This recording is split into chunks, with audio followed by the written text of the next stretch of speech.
guys, you're probably thinking, Verity, why are we in your kitchen? I mean, you're probably not, because you've probably seen the title of this video, but I thought, why not film a chatty last month this happened rather than writing the blogs? Because let's be honest, you guys don't like the blogs. Like, yes, it's how I started and I love writing, but if you guys don't enjoy them or don't have the time to read them, then there is no real point. So I thought we would have a sit down, have a little chat about all the shit that's happened in the last 2 months, because it's not a last month this happened, it's the last 2 months this happened, because your girl's been busy and a little bit quiet. If you follow the Instagram, you will know that it's just been manic for me, but I'm back on it and we're going to sit and chat shit about everything that's happened in the last 2 months, from World Superbikes to BSB to the TT, all the way back to the Northwest 200, because that was May, early May.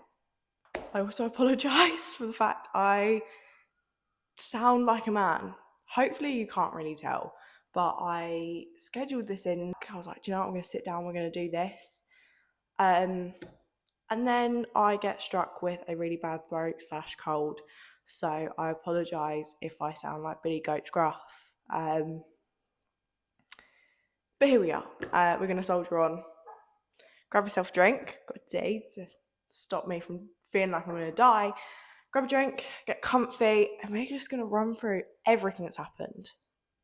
Just because this is being in a video form rather than a blog form, it does not mean we are losing the very talented photographer who helps me out with all the blog photos. So shout out to Jamie Morris, who is helping me out with everything. So thank you, Jamie, for helping me out once again and saving my skin. So starting with May. May seems like a lifetime ago. Anyone else feel like this year is just slipping by? We are halfway through the season, like most race seasons now. I don't know where the time's gone. So yeah, the start of May, we had the Northwest 200. Nearly didn't happen, first and foremost. Obviously that was covered in the April blog that no one read. I'm not better. I promise I'm not better. Nearly didn't happen due to insurance reasons, and then within like I want to say just a week, maybe 2 weeks before the event, Mervyn White was like, let's go fellas, we got the money. I mean, everyone's happy. If you remember, in 2022 Northwest 200, there was a bit of a controversy by probably the one manufacturer you don't want controversial news coming from them. So last year there was a big issue with the Dunlop tyres, and that how they got away with it, how there wasn't anything worse happen to any riders, is insane. But it did mean that the Northwest 200 grid was shrunk down in half, like the stock and superbike grid. Like, you lost massive names. The controversies didn't stop this year in 2023. So it continued on, and the likes of Davey Todd and Michael Dunlop reported that their tyres began to break up, and riders were calling for a shortened race distance. So instead of 6 laps, it was 5. Dunlop kind of tried to distance themselves. They put out a statement that was just sort of didn't answer any questions. But I think we're gonna have a new supplier for tyres next year, don't you? Think about the Northwest 200 and controversies, because FHO 2 years in a row, again, like Dunlop, have had some interesting Northwest 200s. See, after last year, FHO could do with a positive Northwest 200. Not only did Hickman have to sit out due to the Dunlop issue, there was also something else that happened. I'm not going to make any comments, but if you know, you know. Anyway, although the Northwest 200, like, the organisers were begging pleading for funding and making it happen again for this year, they really shot themselves in the foot, because some of their attitudes and some of their regulations have really put people off. So FHO, their stock bike homologated with carbon wheels. Now, they were absolutely fine for practice sessions, and then it gets to, I can't remember, I don't know exactly how soon before the race. I believe it was very, very close. Organisers just came up to them and said, can't run them. We don't allow carbon wheels at Northwest 200. So why didn't you say something from the get-go, hun? I think people are really struggling to get their head around it and see it in a... I don't know, because the racing's good. Like Glenn Owen and Alistair Seeley, fair fucking play, did well. Waiting for Seeley boxing match round 2 at one point. Didn't happen, bit gutted.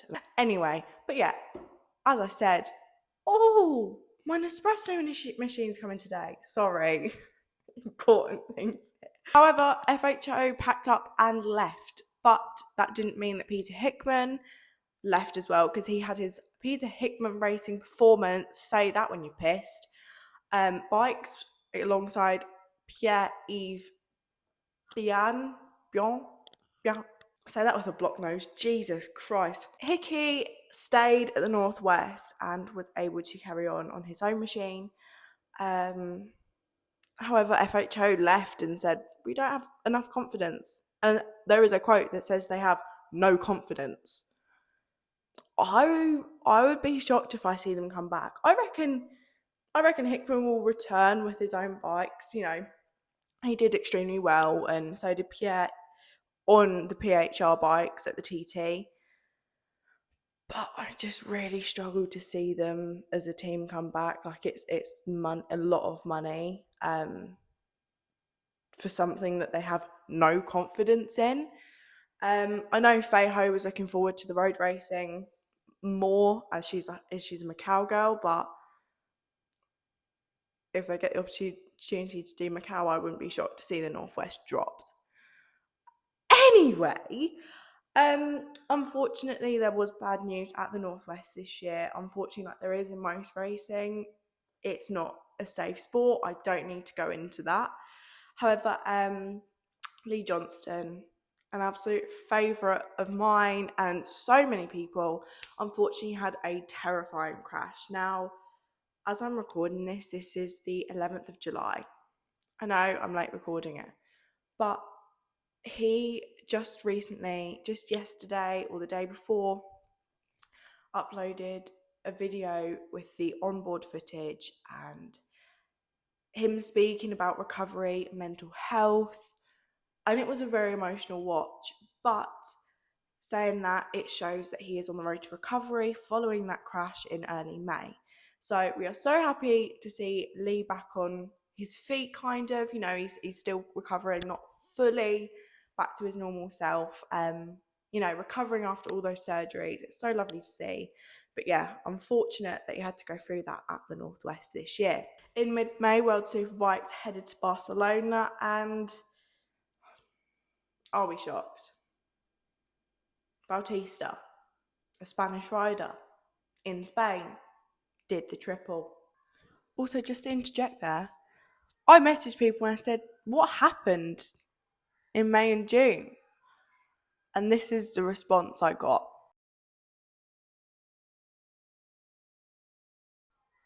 It just shows what's happening in World Superbikes. Do you know what? I used to, and I hold my hands up and I'll say it to quite a few people, Jonathan Ray isn't my favourite person in the entire world, sports-wise. I think he's really talented, but he's just personally not my favourite, and that's fine. Okay? Okay. You're winning 6 times, hun. Like, you're a big fish in a small pond. Move to a bigger pond. And he didn't. Now, Bautista, when he did it last year and he won the championship last year, I was thinking, no, this is cool. We've had Top Rack and Bautista put it to Jonathan Ray. Like, it's all changing.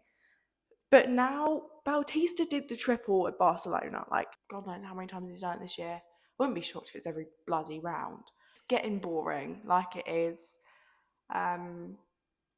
You know, the exciting parts of a World Superbike race are from P3 to 8, where sort of battles happen and people are moving, swapping and changing.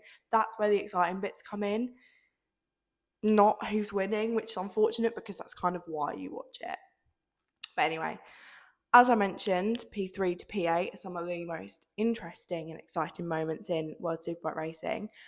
Andrea Locatelli and Michael Ruben Rinaldi got a look in on the podiums. Now, this is great. We're switching it up. We're seeing younger guys step up to these, well, Baptiste's, I want to say 40 odd now. Although he still looks like a primary school child. I think he's shorter than me. I want to say he's shorter than me. I'm 5'3". Maybe he's 5'4". Anyway, but I really like to see that Rinaldi and Locatelli are getting a look in. I just think it shakes things up a bit. It's like when Top Rack took over from Jonathan Ray. It's like, right, okay, this is new, this is fresh, this is cool to watch. And I personally really like it. I really like them too. And I like that it's always sort of them, like they're running each other wide. And do you know what I mean? So Locatelli would have run Rinaldi wide, and then Rinaldi cuts back on like the race after. Like, it's always them two. I do find it really fun to watch, so I enjoy that. And speaking of Jonathan Ray, he only got one podium that weekend. You know, it all happens. You see world champions and then they just sort of disappear. And, you know, there's Tom Sykes. He's in and out of teams. He's swapping different championships. Like, he was a champion and now he's middle of the pack. You know, it's a difficult one. I don't know. Let me know what you guys think, because I know that a lot of people are still fans of him and he is still talented. Like, I'm really not doubting it, but I just think that getting podium upon podium upon podium, win upon win upon win, to sometimes not even making the podium. Don't know. Let me know what you think. Moving on. Right. BSB, Donington Park, before the TT. The weekend before the TT started, okay? I should so know this. Yeah. I've been keeping up with BSB for a while, and I'm still hooked on it. I still really enjoy it. I enjoy viewing it. Race 2 at Donington Park, so I'm kind of focusing on the main races, because sprint races are like 10 laps. Like, some people crash, sometimes things happen, but there hasn't been anything in a sprint race recently that's made me go, ooh, drama. Carl Ride was leading in race 2, then had a freak crash. I think he just tucked the front. Halfway through race 2, there was a safety car deployed, and as it came in, to be fair, safety cars create the most carnage in BSB. Let's remember the Glen Irwin situation, where it promoted Peter Hickman to a podium. That was a time to be alive on Twitter, to be fair. That and Alton Park. Anyway, moving on. Yes, the safety car pulled in at Donington, and it created a little like Moto2, Moto3 race in BSB, which is quite fun, and the people involved. So we have Leon, Tommy, Jason, just 3 abreast. It was just carnage. Like, they were swapping and changing. Then Leon runs wide onto the green paint, and then Vickers, out of nowhere, comes flying up the inside to take second, and then Bridewell drops to 6th. You couldn't blink that entire sector. Like, it was mental. Vickers took first podium in BSB. Fair enough. Bridewell then pulled in. I believe it was mechanical, which caused him to drop back, and he made me cry. He made me shed real tears because he was crying in the garage. It makes me really sad. We then have race 3. Andrew Owen took out Storm Stacey. Now, I don't mean to sound like a bitch, and this is genuinely like wanting to know what people think. Andy Owen is known for doing it. You know, it's he took out Reading in 2019. He's taken out Hickman at least twice. There was a scuffle between them. He's obviously then taken out Storm, and he also took out Ryan Vickers, I want to say 2020-ish.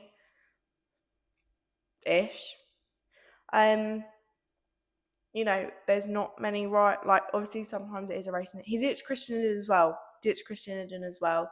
I want to say that was Owen Park when Christian was with PBM, I believe. It's bad that I can remember them. This is my point. If someone continues to make the same mistake, like I get if it's an accident, it's a mistake. I'm not saying he's doing it on purpose, but I don't think sending him to the back of the grid or giving them the odd point is doing enough.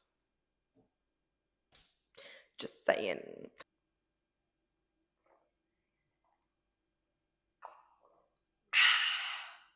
Right. TT23 time. So this year, weather was perfect, like scarily perfect. Obviously, since last year, obviously, was the first year back. So people are able to get more track time in. Last year, there was teams just thrown together. Like Michael Dunlop was chopping and changing. So I feel like I think, in my opinion, it was the first real TT back. So yeah, it made for an interesting one. I've written this down. Someone tell me in the comments. I don't know. I think it was during practice week. Hence why I've got it before the race days. Hickman clocked 200 miles per hour. The first 200 miles per hour in the Solby speed trap. Pretty impressive, isn't it? I could so do that. Anyway, race day 1. Instead of starting with Superbikes, we started with Supersport this year. Why is my hand like that? You're going to notice a trend with the podiums and who's on podium. So we had Michael Dunlop in first, Peter Hickman second, and Dean Harrison third, which created a 20-second win for Michael Dunlop. Race day 1 also saw the sidecars return to the island, and the Birchall boys cracked 120 miles per hour average lap speed, and there's the brand new record for the TT sidecar speeds, which is insane. Race day 2, we saw the return of the Superbikes.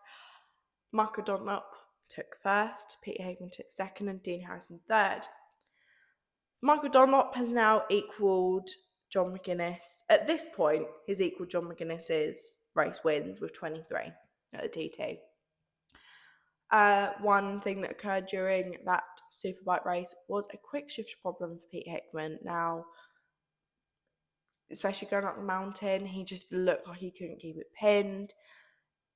Didn't look comfortable on the bike, hence why he got second. Anyway, race day 3, we had the stockers out. And we saw Peter Hickman win, and this just confirmed the conversations or the idea that he's going to take the stocker out for the senior. We're chatting on Twitter saying he's just going to take it as a senior. He didn't in the end, which took many people by surprise, but fair enough, clearly got it sorted. But again, Peter Hickman, Michael Dunlop, and Dean Harrison on the podium. In that Superstock race, we also saw Dom finally hitting 130 average speed, and go find that video on the Chasing the Racing Instagram, as well as I believe it's also on Dom's, of him coming in, and apparently it was just someone random who told him that he got 130. He didn't even know them, and his reaction is just brought me to tears, and I am so proud of him. You know, I think we all know how hard it's been for Dom and his team and the Chasing the Racing crew, as in Grace and Lauren and everyone behind the scenes in their circle the past year. So to see Dom finally crack that, I think is just admirable. You know, he's not let it stop him. He's doing Chrissy proud, and that video is just, go watch it if you haven't seen it already, because it is just the most heartwarming but emotional video I've seen in a long time. So yeah, well done, Dom, if you're watching this. Also, we had the Super Twins on race day 3, which was actually a different podium. Now, there's no Dean Harrison, no Peter Hickman on the podium. We saw Michael Dunlop again take the win. He's always been good on the Twins and Super Sports. He's a smaller guy. It works for him really well, and there is no doubt about that. However, we also saw Mike Brown take the podium in second place and Jamie Coward in third, which was so nice to see some just different faces on the podium. Like Dean and Peter, they're talented, they know what they're doing, but when you can see someone else on there, it is quite cool to be like, okay, like there is potential for others. Right. Day 4, Super Sports, right? Michael Dunlop, Peter Hickman, Dean Harrison was the podium. Michael Dunlop and Peter Hickman did a 1:30 on a 600. That's batshit. 1:30 on a 600. When I saw that, I was like, I'm done. That's insane. Day 5. Peter Hickman, Michael Dunlop, Dean Harrison on the Stockers. Shock fucking horror. Then, race day 5. We had the Twins in the afternoon/evening. And we saw a big old change in the lead multiple times. So we had Michael Dunlop in the lead, we had Mike Brown in the lead. Then they both retired. Now, due to technical or mechanical problems, which then meant that Peter Hickman, Pierre-Yves Bian, I said it all right this time, and Josh Brooks took the podium for the twin race. That is pretty cool. You know, I believe it's Pierre's first podium at TT. It's Josh's, I believe. You know, Josh Brooks has been away since 2018, 29. I think it's 18. And he's just gone out and amazed everyone. And then we get on to the main event, the senior TT, the one that everybody wants to win. And Peter Hickman took his 13th win on the superbike. So in pre-race interviews, he said that he jumped on morning warm-up and he got down the bottom of Bray Hill and he said, yeah, that's it. That's the bike. It's sorted. So it was amazing to watch. You know, so many achievements and milestones being hit. And I feel like the TT's back now. Like last year, it was great to have everyone back, but not everyone could go and watch. Whereas this year, the island was just alive. Unfortunately, I didn't get to go. But next year, there may be some TT vlogs coming next year. But yeah, no, it was amazing to have it back again. And it's here for good now. No more viruses interrupting it. So, in June as well, World Superbikes headed to Mazzano. And again, Bautista did the triple. Not much to it, really. Not much else to it.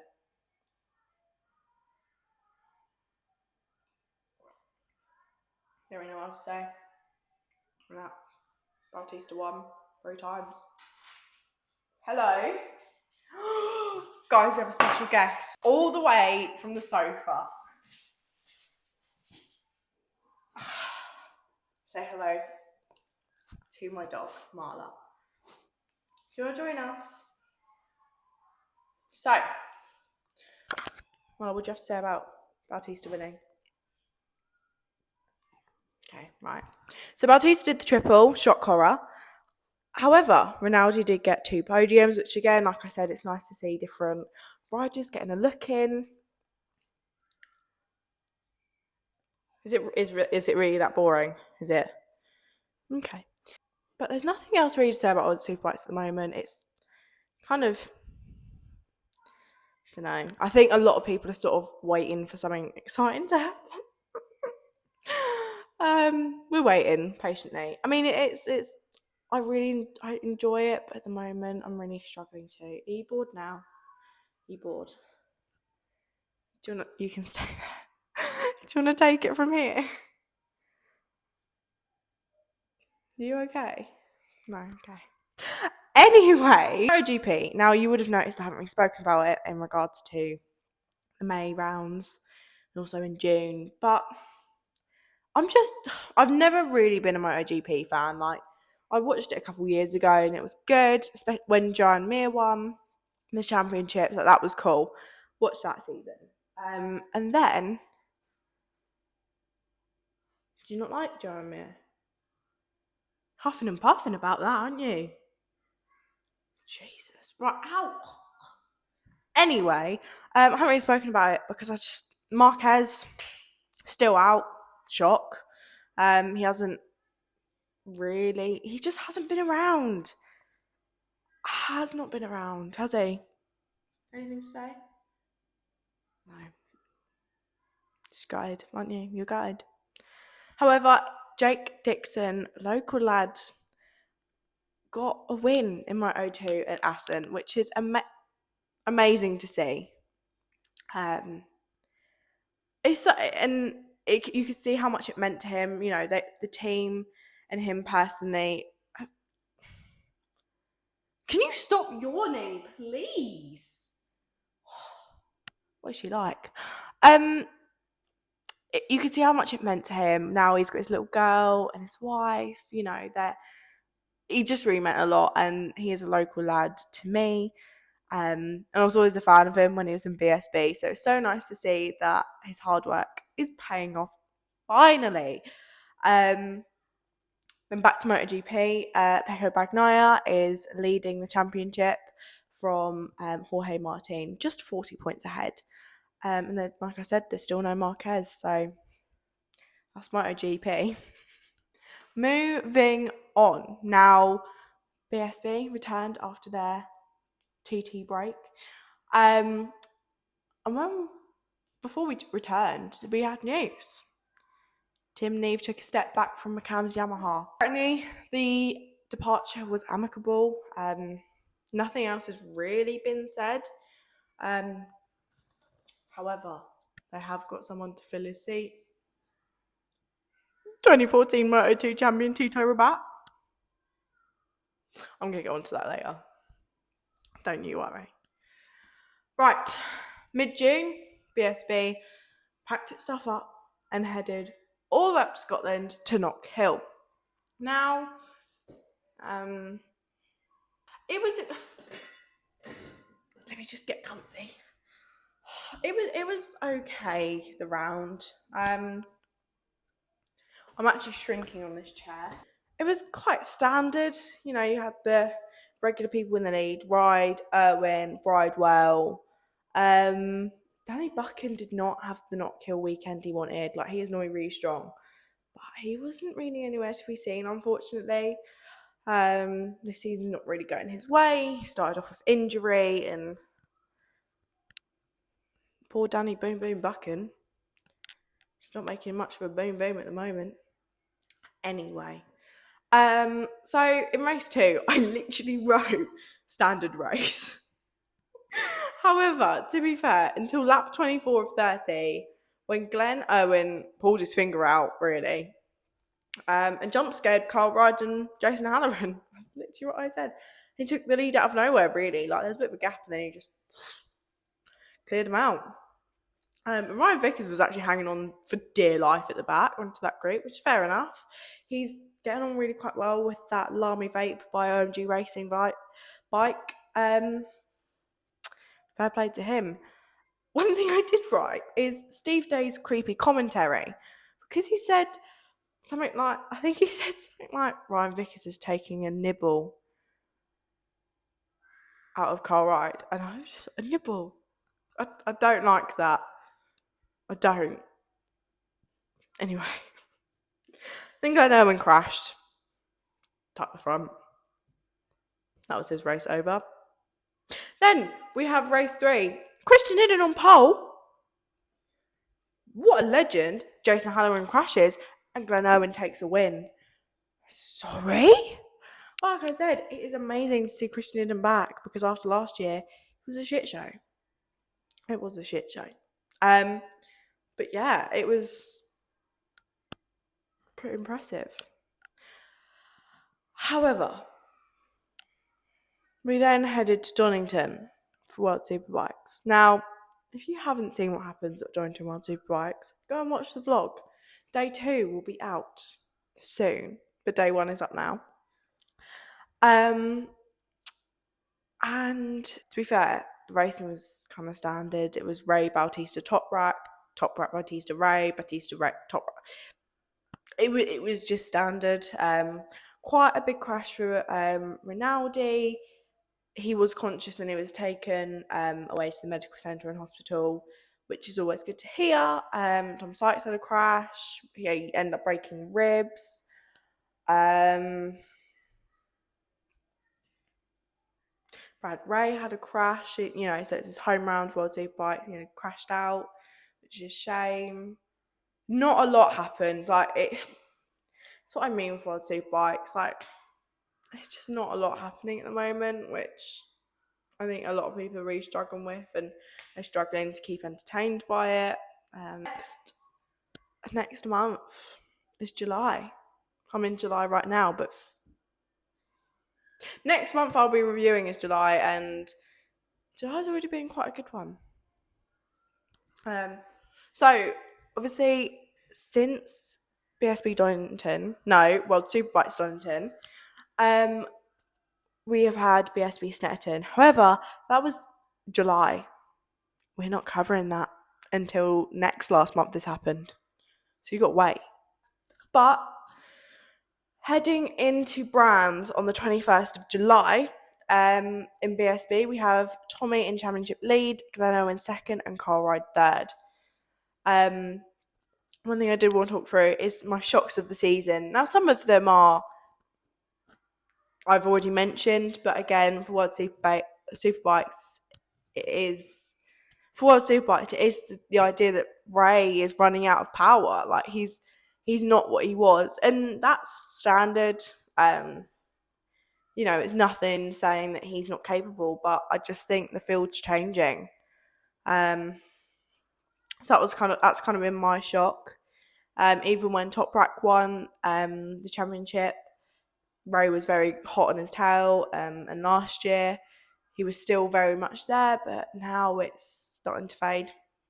But also in BSB for me, is Jason Halloran sitting 6th in the championship. Now, people have just been waiting for him to win the championship, I think. He slates off the showdown. I don't really have much to say in regards to Jason Halloran, mainly because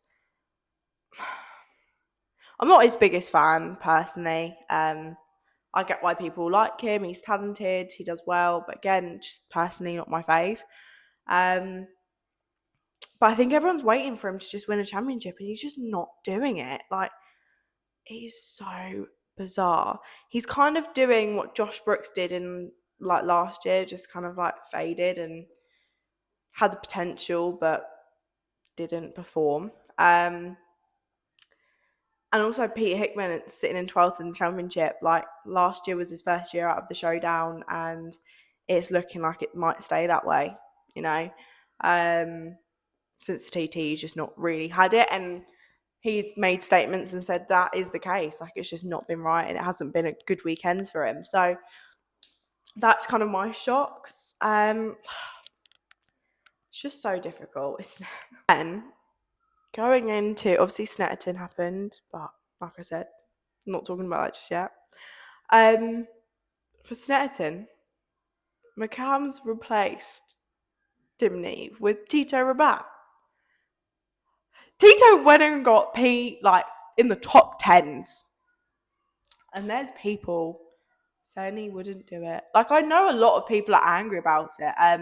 I've seen comments by stock riders. I'm not going to name any names because if they haven't been caught out, then it's not my place to do that. But people are saying that they should give younger talent a go and kind of slating Tito a bit. Saying no, there's no point. Which I get. I understand where people are coming from. But I really like Tito personally. I was with Pachetti, just kind of by fluke, really. If you see in the vlogs, I was with them, and I was just chatting to Tito every now and then. He's just a really lovely guy. So I kind of like that he went out there and got top 10. Quite a few people had bets on what was going to happen. And some people ended up or going to end up with Tito's name or someone else's name tattooed on their arse because they didn't think he'd make it in the top 10. So, my man. Also, speaking of younger talent coming in, like people have wanted, Franco Bourne has been given a Honda ride in BSB. Now, Franco Bourne has been wiping the Superstock floor with everyone. He's doing really well, and it's amazing to see him getting that opportunity. So, got to have a bit of balance. Get some old riders in, get some younger riders in. I think it's balanced, fair enough. If you want to beef me on it, go for it. But I have seen some really out there comments about it, like genuinely slating teams, riders. I just think it's a bit much. Like opinions are like arseholes, everyone's got them, but I think it's a certain way you voice them. I think people need to sort of think about a bit more, especially when it comes to racing, because it is quite a tight-knit community and it all comes out. Just sat there stirring. No, I'm joking. I completely get where people are coming from. People want to see younger talent. Speaking of younger talent, going back to Donington World Superbikes, Reece Irwin, oh my god, did his first World Superbikes debut on the Super Sport bike and just fucking smashed it. P15 in his first World Super Sport race weekend. So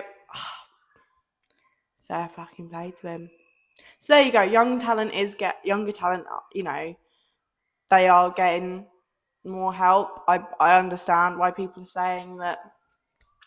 Should McCams have got a younger rider in? Should McCams have taken a gamble? But they did what's right for them. There would have been a reason for it. And let's just respect that and stop slating individual riders. That's all I have to say.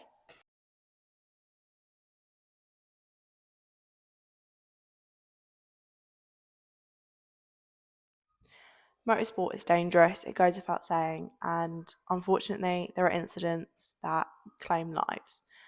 At the TT this year, we lost Raul Martinez to a crash at the TT. So my thoughts go with his family. Recently, they held his funeral at the TT and they did a lap of the course, which was lovely to see that he was in a place he loved. Also, a fellow rider, Damon Rees.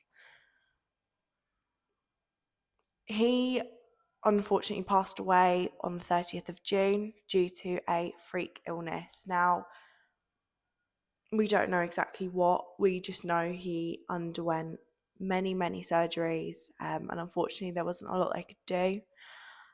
He was very loved in the paddock, and it is really sad and such a shame that we're only halfway through the season and we've lost 2 riders. So my thoughts go to Damo's family, especially Talia. My thoughts go to all of Damo's family and all of Raul's family. But it is really nice to see all of the community coming together to support the families and to honour the riders we have unfortunately lost this year. So there we go. That was a whistle-stop tour of May and June in the motorcycle racing world. I hope you enjoyed this sort of chatty run through of everything rather than like the blogs, because let's just be honest, no one really liked them.